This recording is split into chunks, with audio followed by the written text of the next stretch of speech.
ఎన్నికల మేనిఫెస్టోలో గౌడ సామాజిక వర్గానికి ఇచ్చిన హామీలను కాంగ్రెస్ ప్రభుత్వం నెరవేర్చాలని కల్లుగీత సంఘాల సమన్వయ కమిటీ విజ్ఞప్తి చేసింది.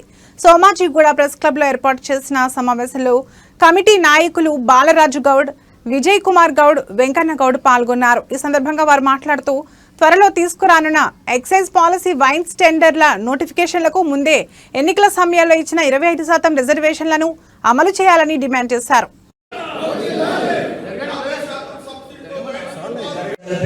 కాంగ్రెస్ ప్రభుత్వం ఏర్పాటులో మా గౌడుల ముఖ్య పాత్ర ఉంది కాబట్టి వెంటనే ఇప్పుడు నోటిఫికేషన్ కంటే కాంగ్రెస్ పార్టీ అధికారంలోకి వచ్చిన వెంటనే గౌళ్ళకి 20% మద్యం షాపుల్లో కేటాయిస్తామని చెప్పేసి మేనిఫెస్టో పెట్టడం జరిగింది.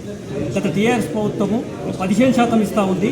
మేము కాంగ్రెస్ పార్టీ వస్తే 20% బార్లలో, వైన్స్లలో గౌళ్ళకి ఆర్థికంగా నిలదొక్కుకోవడం కోసము, ఆర్థిక చేయుతనివ్వడం కోసము, వారి వృత్తిని కాపాడడం కోసమే 20% ఇస్తామని చెప్పి మేనిఫెస్టోలో పెట్టింది.